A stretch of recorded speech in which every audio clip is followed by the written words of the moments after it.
first and foremost, coming off from the last performance to this, there's been a lot of compliments coming into that fight to this one with the big shovel and the knockout, things like that. Based off your assessment from that training camp to now, how much more has it, grown and improved from that point?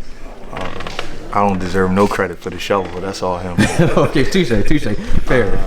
That's his celebration.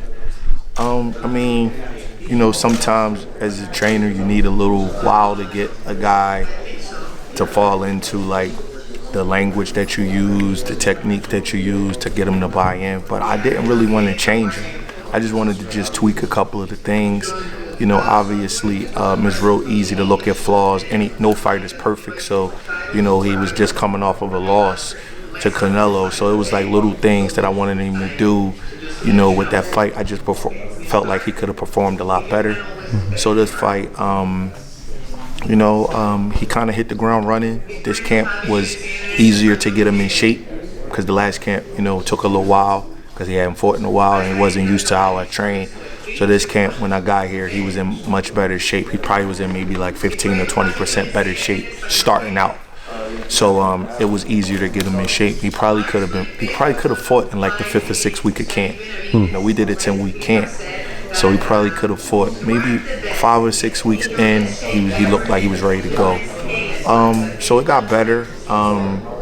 He understands things that I say now, and obviously just a hook is a hook, you know what I mean? A right hand is a right hand, but it's like little things that you say, so he just like picking up on it, like, okay, that's what that means, because everybody he learned how to fight in Tennessee, and I'm from Philadelphia, so that's pretty much was the only thing. But his style is his style. I didn't want to change that. You just got to just tweak a couple of things, let him identify when a guy is trying to set him up, walk him down, run him into shots, see if he can identify certain things, and that's really it, and then as and your instincts take over. If you're in the gym every day, when you see little stuff, say, hey, look at that right there. Look what you just did. He films his sparring, so we get to pick that apart. And it's good. It turned out good. But to answer you directly, he was about 15, 20% better shape starting out this camp when I first got here than he was the last time. Last time was a little bit concerning.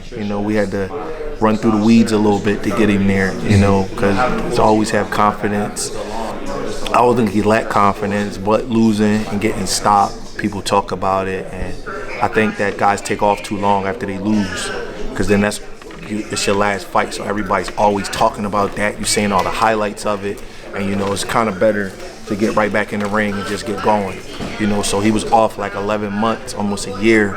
So I'm sure that was a little bit of a pain in the butt towards him. But other than that, we was good. But I don't even care about the Darrell fight. That was one fight. I'm not trying to turn him into this super puncher. That's how you lose fights.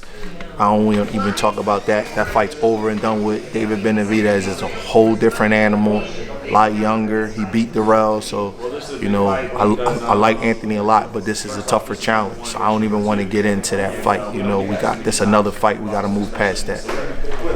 How successful were you guys in camp at finding people to spar that brings along the things that David Benavidez brings? We were successful. There's little tricks that you can do to get the guy to,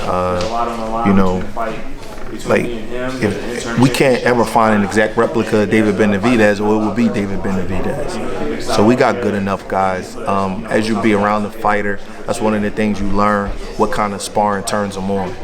Everybody's different when it comes down to that, and there's a certain kind of sparring that turns them on and brings out the best in them.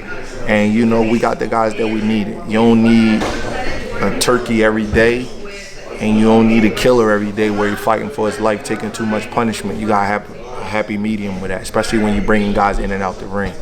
So we got what we needed, and we're ready to go. Just wanted to kind of ask, because a little related to Caleb, obviously he will want to fight Canelo, and or just another champion, and recapture that throne again. But just as like a fight fan, because I know you're a humongous fight fan as well. Caleb's going, from Canelo to David Benavidez, and I know Canelo claims he had the injury, but he's fighting John Ryder. Is that a little disappointing, just like as a fight fan, that it's not? Honestly, I really don't even care. Mm-hmm. I haven't thought about it. When I first started training him, he told me who he was fighting. So sometimes people act like he was forced into this fight. But like, if you really think about it, how could he have been forced into a fight for an interim title? It's really not practical if you really think about it. But he told me, Coach, I'm fighting Anthony Durrell. I know you got experience going against him with your other guy. That's who I'm fighting.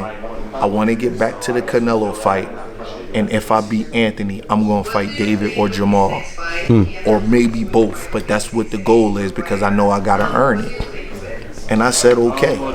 And that was the end of that. So it was either Jamal or David and Jamal. I didn't know what the order is. I don't make his fights. But that's what he told me. And that's what happened. You know what I mean? Nothing else happened except for what he said. So I really don't know, you know, all of the other stuff that's said. You know, I'm coming on the team last year, so I don't know about their past history and all that kind of stuff. I really don't have nothing to say about that because I don't know. But I know since I started training him in the summer of last year, that's the opponents that he told me he was going to fight. He didn't even know the order, whether it would be David and Jamal or Jamal and David. But he told me, it's like, I'm paying sanctioning fees to fight Anthony Durrell, so I'm going to fight somebody from the WBC. So if it's David or Jamal move up or Canelo, whatever, but I know Canelo's going to make me earn it to get back to him. So that's what I got to do. And that was just the end of it. It wasn't like, you know, so I didn't expect him to fight Canelo right after fighting Anthony Durrell. Correct. I thought he would have to fight a tough challenge in Jamal or David to get to it, or maybe both. I still don't know, you know what I mean? But I knew that that's what we would have to do. So who Canelo fought in the meantime, that's up to him. He's the boss, man. He the big star of 168 pounds, so he could do whatever he wants. So I don't really think about that. And more importantly, you can only fight one fight at a time. David Benavidez is the favorite in this fight. It's a real challenge. More people think we're going to lose than think we're going to win. So I'm definitely not thinking about nobody else except dealing with David Benavidez. I mean, Canelo didn't want to fight him. You know what I mean? This is a serious, tough fight. I don't even want to talk about no other fighters except for him. Well, in the division, like you mentioned, Jamal, obviously that's a huge fight too if it ever happens at 168. But it just seems like, you know, Caleb's been at this weight a long time too. Do you ever think, like, man, in the future this guy's going to be like even better at 175 or anything? Because he spoke a little bit about moving up eventually. From what my eyes tell me, he's probably a tweener, where he could make like 165 or 164, but not make 160. Gotcha. He don't have no trouble making weight. He has to eat up to make the weight. I don't know the other guys, like how they are in camp or whatever, but him personally, he don't really have any trouble making the weight. So obviously you're not gonna move down, but I don't know if he's gonna move up. I can't say that. He seems comfortable making the weight. PBC has, you know, fighters at 168. So I don't know. I just want to concentrate on this one. But he don't have no trouble making weight. He probably makes weight as easy as any guy I've ever had. And I had a quick question, just from a coach's perspective, because and just trying to understand, even for fans, you know, this rehydration thing. I know there's nothing implied in this fight, but you know, Caleb's had like the IBF, and the IBF ruling had like, you know, strict, you know, next day rehydration clause. So for some, you know, hardcore fans to understand, this happens for a specific belt. And other fights, when it happens, I guess I'm just going straight for like the Tank and Ryan. Does rehydration clause and those things really affect fighters, like next day, you know? You know what? I've had guys fight for the IBF belt, and what happens is you weigh in that morning. You have to be 10 pounds within the weigh-in weight. So you fight at 154, you have to be 164 the next morning. I don't know all the parameters of the Tank and Ryan. That fight don't have anything to do with me. I just know they fighting at 136, and I heard it's a 10 pounds rehydration clause. But the most important thing is what time that you have to weigh in. I think people love to argue and gossip without finding out all the facts. So I really don't have an opinion of that, because if Ryan gets to weigh in at 146 the morning of the fight, he has all day to rehydrate. So he can come in the ring at 155 or 154 and be fine. You know what I mean? It's the weight that you get in the ring at. That's the most important weight. The weigh-in weight is all artificial. Caleb Plant is 168 literally for about an hour of his life. All he does is just make the weight real quick and just start drinking and get right back. I'm sure David, who's bigger than him, does the same thing. So 168 don't really mean nothing. It's what you get in the ring. Obviously, you got to make weight for your fight. and rehydration is super important. But the time that you have to weigh in is the most important thing. So until anybody knows what time Ryan and Tank have to do their rehydration clause agreement, it really doesn't make any sense to argue about it. Because if Ryan got to weigh in 146, let's say 8 o'clock in the morning, he's good. They don't fight until 12, 13 hours later. You could drink and do whatever you got to do, put all the carbs and fat and fluids in your body and, do whatever you got to do and get all of that back. You know what I mean? Now, if you got to weigh in 6 or 7 o'clock in the afternoon, in the evening, that's different. You know what I mean? Then he could be compromised because if you don't get the water on your brain, it affects you taking a punch. You don't want your brain rattling up against your skull with no water or nothing to protect it. But I don't know. As far as David, they say Caleb got all of the advantages in the negotiation, but there's no rehydration clause, so he can get as big as he want. You know what I mean? So that's just that. If the guy makes the weight, it's all fair in love and war. The guy, I know he's a bigger guy, but that's part of the game. If he struggles to make the weight, then it's a different story. So it goes both ways. It just depends on how your body, takes everything back in. All right, and I just had one overall final question, just in regards of just future fighters that you're working with. I know that you've worked with J-Rock, and I know that he has. I'm still working with him. He fights Carlos Adames on June 24th for the WBC interim title at 160. And I was going to ask, that card is, it's a hardcore dream. There's a lot of amazing matchups, and that's one of the, amazing matchups. He's fought guys like Hurd and Charlo, and he's going back into another guy, that a lot of people are saying that he might be one of the next ones in that division. Just wanted to get your take, from training, Jay, into that particular fight. I'm confident. If I could get the old guy back, I think he's gonna stop him.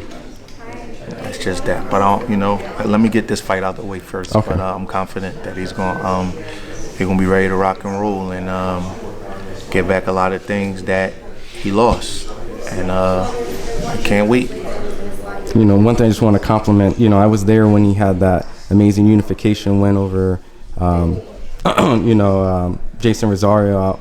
And no, he lost. I mean, Jarrett Hurd, my bad. Yeah. And, there was a moment in time where everyone was very celebrating, but you kind of had this stern mentality, like it's not done, it's not over, we got to keep grinding, How important is that just to kind of stay focused, that you've always had? I try not to get too high or try not to get too low, man. This is boxing. And things can get taken away from you the last minute. A fight ain't over till the bell sounds. Every fight is different. That's why I'm not doing too much celebrating, talking about the Anthony Durrell fight. That was one fight. That's one fight. You move on to the next thing, and you got a tougher challenge. And he put David on notice with that fight because of that brutal knockout. So David gonna be on his game. Like, he don't want to get hit with that shot. You know what I mean? So I don't even like talking about that kind of stuff. You just move on to the next thing. You feel good inside, and but other than that, man, this is a crazy game. You could be on top of the world in 1 minute, and then everybody could be talking about you and laughing at you the next. It's like the Tony Harrison thing. Some people. Yeah, Tony Harrison looked great. The fight against Sergio Garcia, and then now he got stopped, and people talking about he should retire. That's how boxing is. And let me tell you something. They treat you different when you lose. Don't make no mistake about it. Your money go down. You gotta take a different kind of fight. You come in on the B side. You fighting for less money. You fighting with less expectations. Your self-esteem is different. You don't get to travel with as many people. All that stuff changes, man. So as a fighter, you gotta have tough skin. You can't let the compliments give you a big head, and you can't let the insults or the critics lower your self-esteem. It's just how it is, man. So I try not to get into that. Obviously, you happy. Obviously, we doing this to earn a living. So, you feel good when you win a big fight. But same guys that put you up, they'll tear you down, man. So, I definitely told him this about this fight with Benavidez. A different fight, different animal. That Durrell fight is over and done with. You get emotional for the second, and you celebrate the win, and then you back. you know, because it becomes harder because the good coaches and the good trainers, they get to study you. They get to study little things that you did. They get to watch you. So it's harder, you know, and that knockout, he might not never get a knockout like that ever again in his life. You know, that's a hell of a shot, man. Even great punchers, you know, how many times you get that?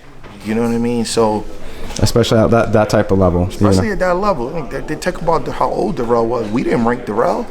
The WBC and Ring Magazine ranked him. And he didn't win the title till he was 30. So, you know what I mean? And he's never been hurt like that. Even when David beat him, it was more like of an accumulation kind of a stoppage, like mercy stoppage, cut and just getting beat on. He never got put out like that. So, you know, and it wasn't luck. Don't get me wrong. It's just that you just can't walk around depending on stuff like that. You know, or thinking that that's going to happen every time. It's like thinking Michael Jordan going to get 60 points every time. It don't work that way. You know, so I'm definitely level-headed. I never get too high. I never get too low about nothing in boxing. I know how it's a great sport. Nobody made me be in it, but it's an ugly side to it. And when you lose, you feel that side. You see what it's like. And the treatment changes from all layers. You know what I mean? So I kind of, you know, my kids love me. That's how I look at it. You know what I mean? I don't get into that stuff with boxing because guys pat you in the back, they can stab you in your back. So I'm just funny like that. So hopefully, Caleb ain't even thinking about that Darrell fight. You know, don't even think about it. David a different guy. We got a different challenge, and we gotta be on him. That's it. Awesome. Appreciate the time. Wish you guys the best of luck.